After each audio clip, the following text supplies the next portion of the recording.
Hello and welcome. आज हम एक कैट 2021 का LRDI सेक्शन का एक सेट सॉल्व करेंगे। ये स्लॉट 1 में पूछा गया था, प्रॉब्ली इस स्लॉट का सबसे डिफिकल्ट प्रॉब्लम बोल सकते हैं इसको।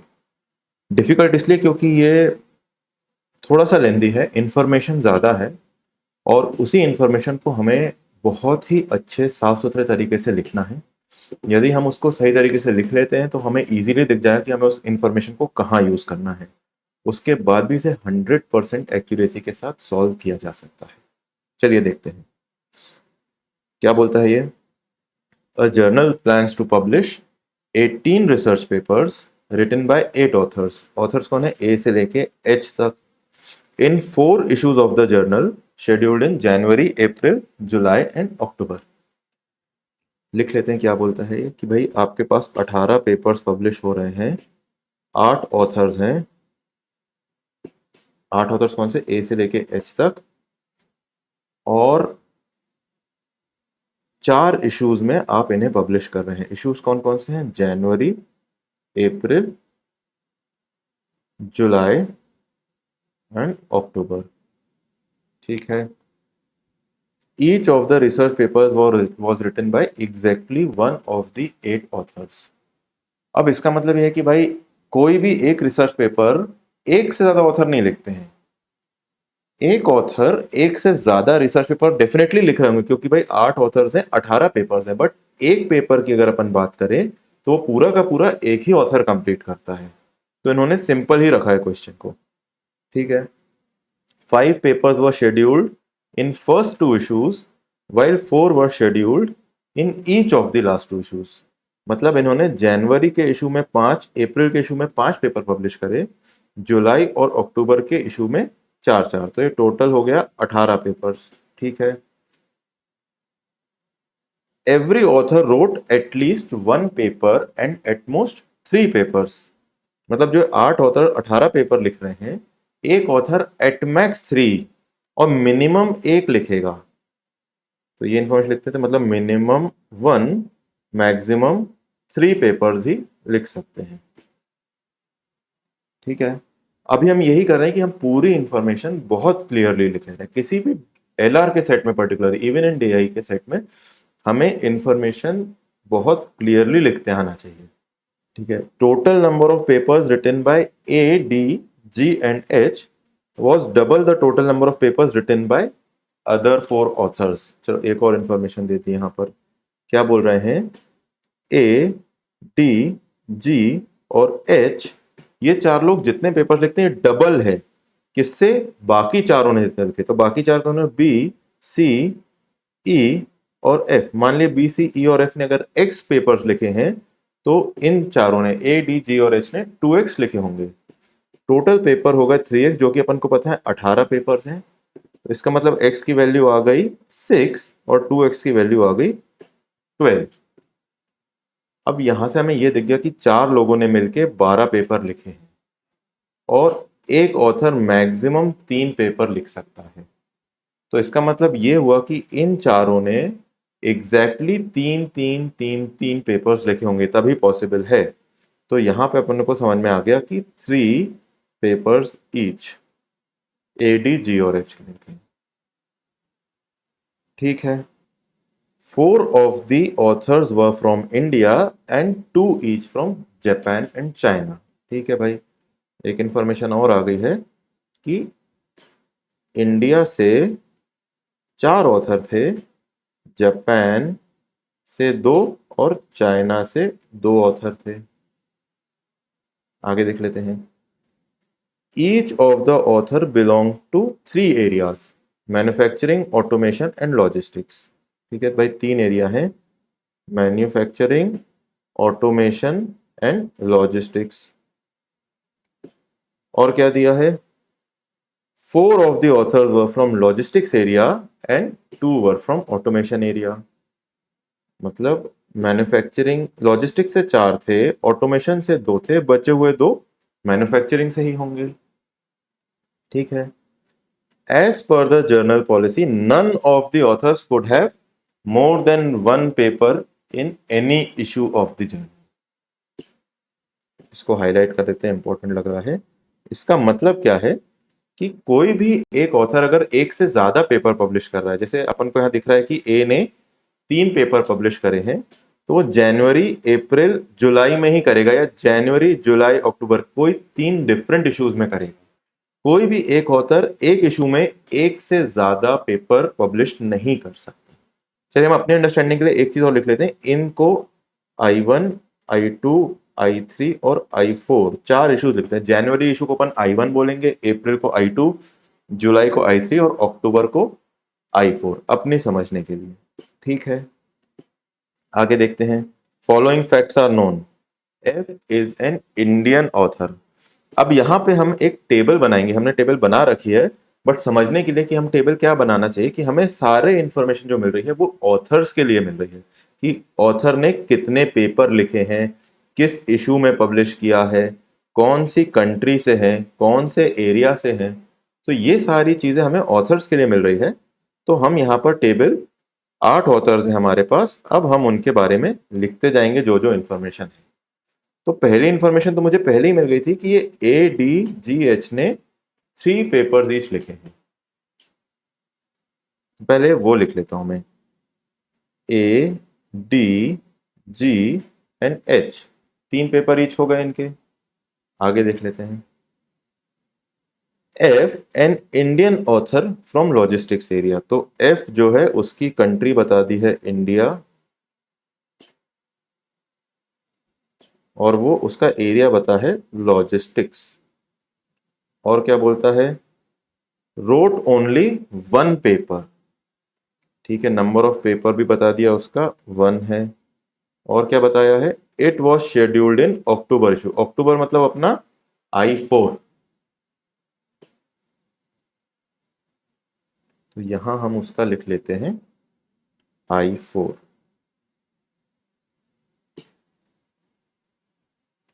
आगे देख लेते हैं। A was from automation area, ठीक है, and did not have paper in October issue.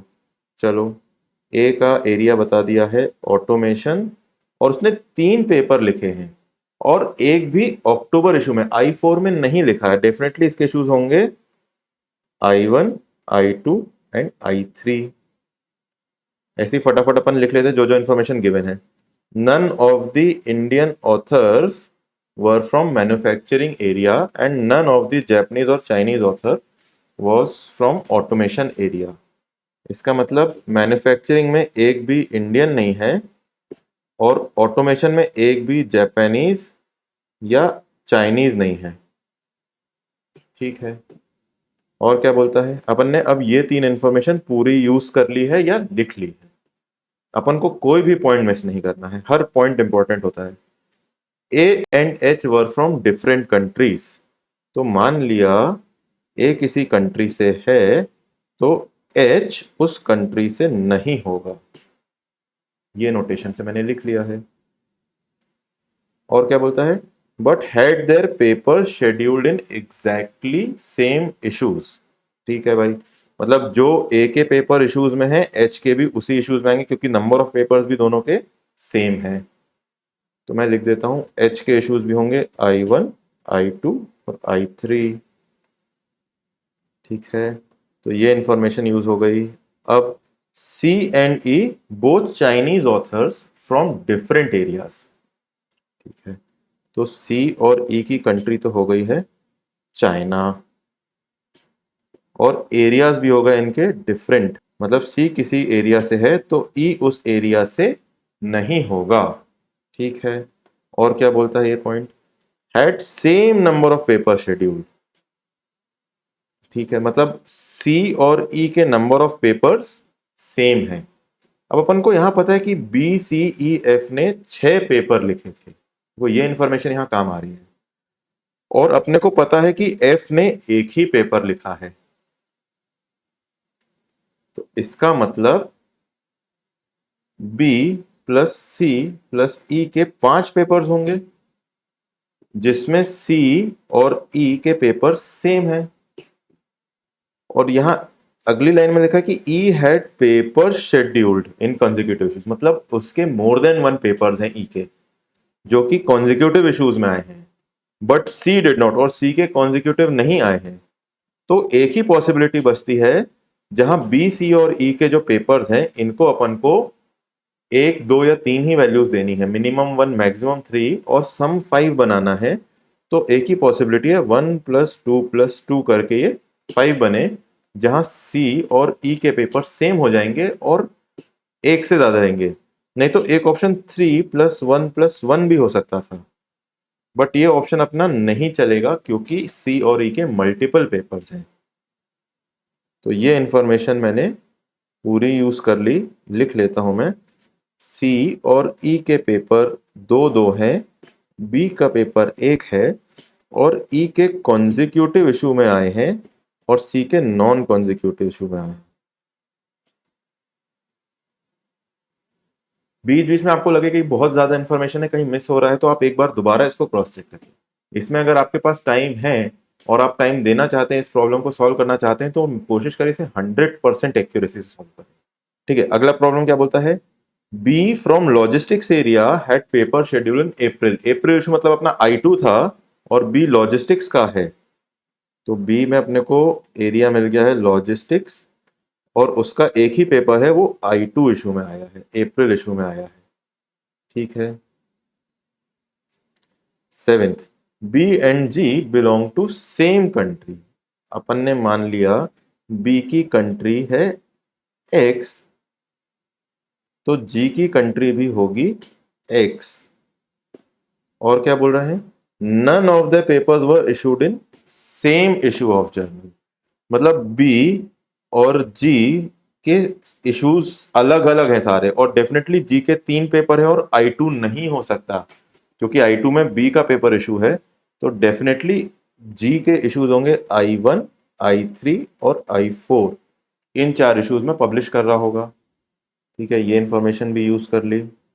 और क्या बोलता है? D a Japanese author from manufacturing area. तो डी का कंट्री दे दिया है जापान, एरिया दे दिया है मैन्युफैक्चरिंग, और क्या दिया है?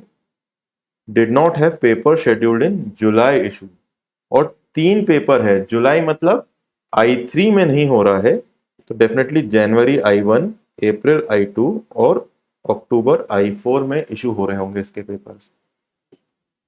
ठीक है, जुलाई इशू में नहीं हो रहा। तो लास्ट पॉइंट क्या बोलता है? C and H belong to different areas. मतलब अपन को पता है, अपन ने सी का कोई एक एरिया डिफाइन करा है जो ई उस एरिया का नहीं है, तो एच भी उस एरिया का नहीं होगा। यहां एक चीज हम कह सकते कि ई और एच सेम एरिया के होंगे, ये नहीं कह सकते, बस ये कह सकते हैं कि वो सी के एरिया से डिफरेंट होंगे। ठीक है, अब अपन ने जो जो इंफॉर्मेशन मिली थी अपन ने पूरी लिख ली है। अब अपन इसको सॉल्व करते हैं, अपन क्या क्या निकाल सकते हैं, डिड्यूस कर सकते हैं। अपने को 8 ऑथर्स के नंबर ऑफ पेपर्स तो पूरे मिल गए हैं। किस किस इशू में उनके पेपर पब्लिश हुए हैं ये सिर्फ सी और ई के लिए बचा है, बट उसमें भी इंफॉर्मेशन है अपने पास थोड़ी। तो पहले अपन देख लेते हैं जो सी के और ई के 2 पेपर बचे हैं, ये किस इश्यूज में आ सकते हैं। अपने को ये पता है कि हर इशू में कितने पेपर्स पब्लिश हुए हैं। I1 और I2 में 5 और I3 और I4 में 4। तो अपन पहले काउंटिंग कर लेते हैं कितने कितने इश्यूज के कितने कितने पेपर्स पब्लिश हो गए हैं।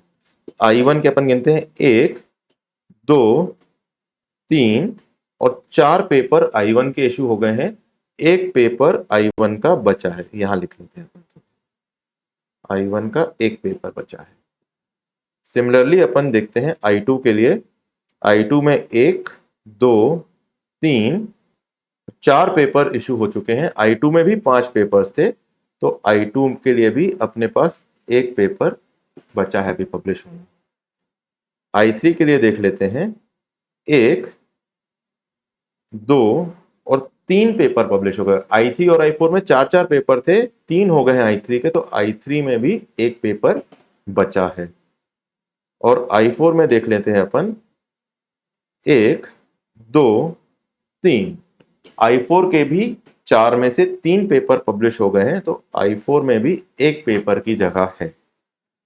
अब इंटरेस्टिंग है कि I1, I2, I3, I4 चारों में एक एक पेपर पब्लिश होगा। वो 4 पेपर सी के 2 और ई के 2 पेपर्स होंगे, और ई के 2 कंसेक्यूटिव हैं, सी के नॉन कंसेक्यूटिव हैं। क्या पॉसिबिलिटीज होती हैं? पहले अपन ई के कंसेक्यूटिव के ऑप्शंस क्या है? I1, I2, I2, I3 या I3, I4। यही तरीके से हो सकते हैं दो पेपर, दो कंसेक्यूटिव इश्यूज में, चार में से। अगर ई के जो कंसेक्यूटिव हैं I1, I2 में होंगे, तो सी के लिए I3, I4 बचेगा जो कंसेक्यूटिव हो जाएगा, अपन को नॉन कंसेक्यूटिव चाहिए।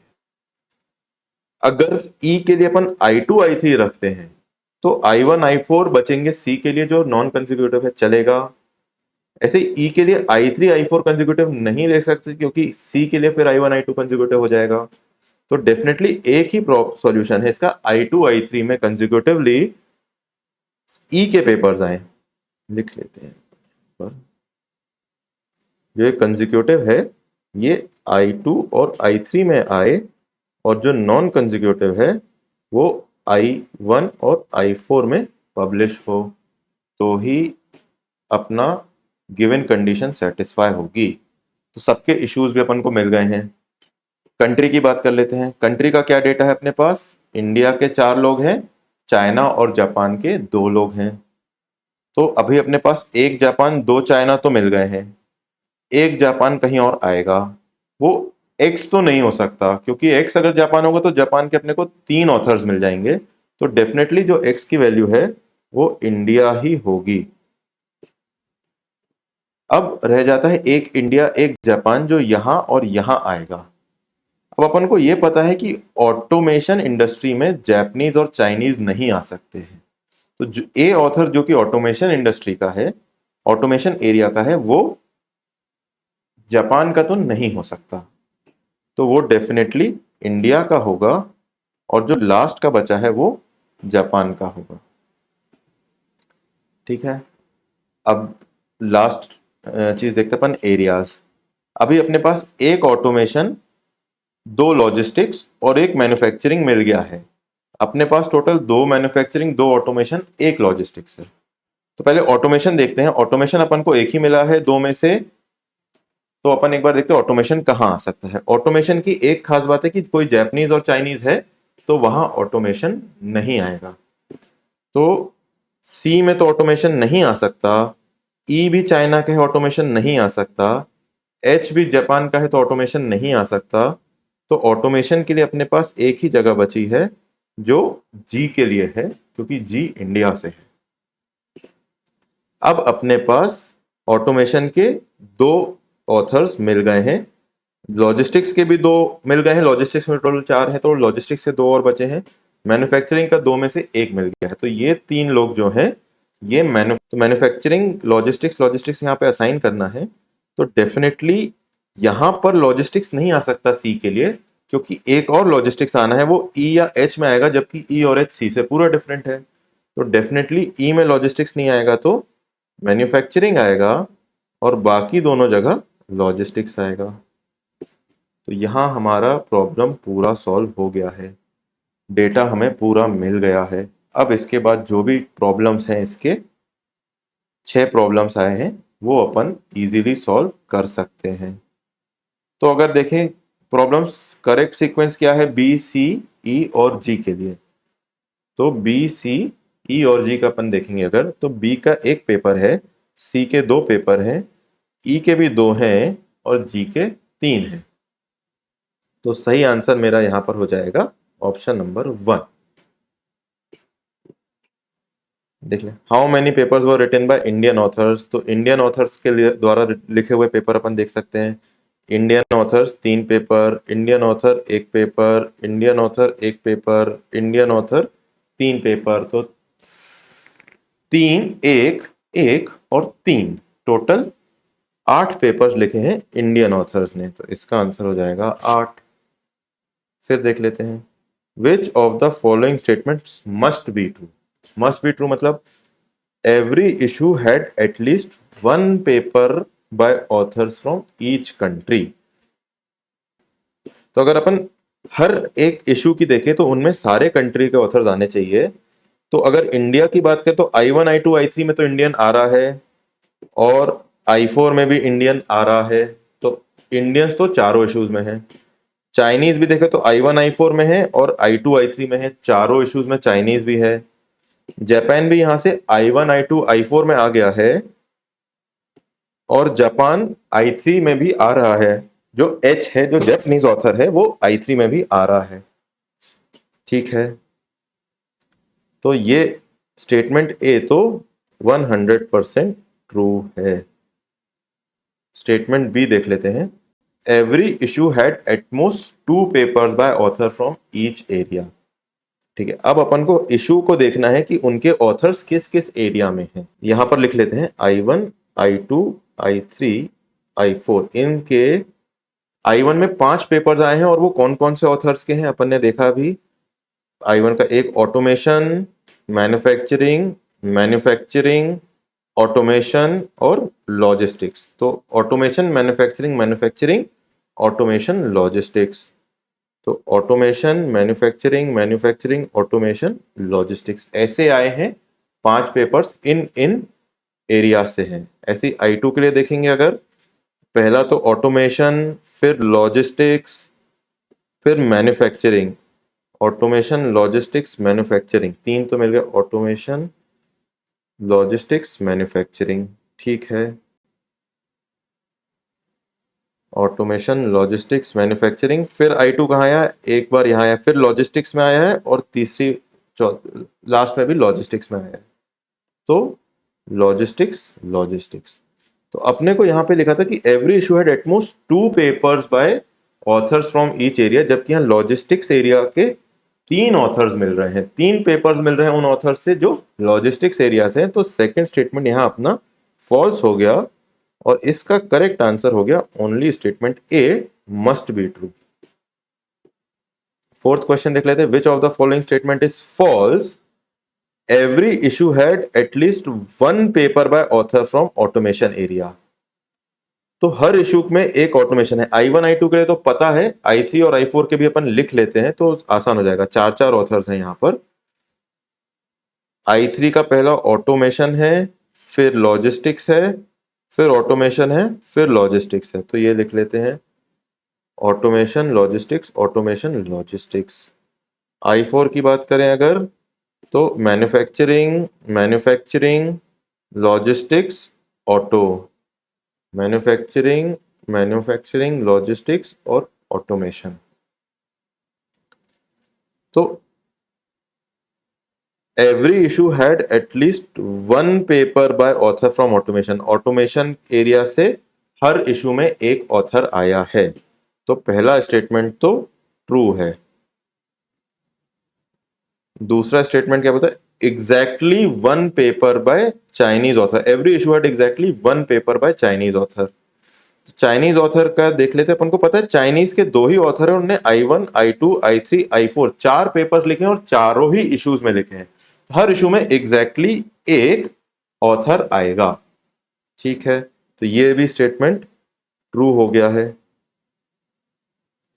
थर्ड क्या बोलता है? Every issue had exactly 2 papers by authors from logistics area. Logistics area के ऑथर्स गिनेंगे हर इशू में, तो इसमें I1 में एक ही है, I2 में 3 है, I3 में 2 है, I4 में 1 है और ये बोल रहा है एग्जैक्टली 2 पेपर्स। तो ये डेफिनेटली फॉल्स होगा। ये मिल गया अपन को, क्या फॉल्स होगा? ऑप्शन 3। चौथा भी चेक करना है। तो every issue had exactly 2 papers bye Indian authors. अगर इंडियन ऑथर्स की काउंटिंग करेंगे हर इशू के लिए, तो I1 के लिए एक इंडियन है, ये चाइनीज है, ये जापानीज है, ये दूसरा इंडियन मिल गया और आखिरी जापानीज है। तो I1 में 2 इंडियन मिल गए, I2 के लिए एक इंडियन, I2 के लिए 2 इंडियन मिल गए। बाकी ये जापान से है, ये चाइना से है और लास्ट वाला भी जापान से है। I2 में भी 2 इंडियंस मिल गए। I3 की बात करें तो एक इंडियन मिल गया, I3 में एक दूसरा चाइनीज है, I3 में दूसरा इंडियन मिल गया और चौथा जापानीज है। तो 2 इंडियन, एक चाइनीज, एक जापानीज हो गया। I4 में पहला चाइनीज हो गया, I4 में दूसरा जापानीज हो गया, I4 में तीसरा इंडियन और I4 में चौथा इंडियन ऑथर मिल गया। तो डेफिनेटली ये ट्रू है कि हर एक इशू में 2 पेपर्स इंडियन ऑथर से मिल रहे हैं। ठीक है, फिफ्थ क्या बोलता है, which of the following statement is false. क्या बोलता है, there were exactly 2 papers by authors from manufacturing area in January. January issue में 2 ऑथर्स के मैन्युफैक्चरिंग है, ठीक है, true. Exactly 1 paper from manufacturing in April, April issue में exactly 1 manufacturing author से है, ठीक है, true. Exactly 1 paper by author from logistics in October issue, October issue मतलब I4, और एग्जैक्टली 1 ऑथर है लॉजिस्टिक्स का, ये भी ट्रू है। चौथा, exactly 2 papers from authors from manufacturing area in July, जुलाई मतलब I3 में एक भी मैन्युफैक्चरिंग नहीं है, जबकि ये बोलते हैं कि मैन्युफैक्चरिंग से एग्जैक्टली 2 है, तो लास्ट वाला स्टेटमेंट जो है वो फॉल्स है। 6 क्वेश्चन देख लेते हैं कि correct sequence number of papers by authors from automation manufacturing logistics. Automation manufacturing logistics से अपन को पता, ऑथर्स की क्वांटिटी पता है बट पेपर्स की क्वांटिटी नहीं पता है, तो वो अपन निकाल लेते हैं। ऑटोमेशन से पहले आए 3 पेपर, फिर यहां पर आए 3 पेपर, टोटल ऑटोमेशन से 6 पेपर्स मिल गए हैं, लिख लेते हैं ऑटोमेशन से 6। फिर लॉजिस्टिक्स से यहाँ 1, लॉजिस्टिक्स से 2, लॉजिस्टिक्स से 1 और लॉजिस्टिक्स से 3, तो 1 + 2 + 1 + 3, 1 2 3 4 3 7, तो 7 पेपर मिल गए हैं लॉजिस्टिक्स से। पूछा किस ऑर्डर में है, ऑटोमेशन मैन्युफैक्चरिंग लॉजिस्टिक्स, तो ऑटोमेशन से मिल गए अपने को 6, लॉजिस्टिक्स से मिल गए 7, तो यही आंसर हो गया अपना 1। मैन्युफैक्चरिंग भी निकाल लेते हैं, मैन्युफैक्चरिंग से गिना जाए तो यहाँ मिल रहे हैं 2, यहाँ मिल रहे हैं 3, 5, एग्जैक्टली 5 मिल रहे हैं, तो मैन्युफैक्चरिंग से मिल रहे हैं 5, तो ऑप्शन नंबर 1। तो यहाँ हमने देखा कि भाई प्रॉब्लम पूरा 100% एक्यूरेसी के साथ सॉल्व हो जाता है, हमें बस इंफॉर्मेशन को बहुत अच्छे से साफ सुथरे तरीके से लिखना है।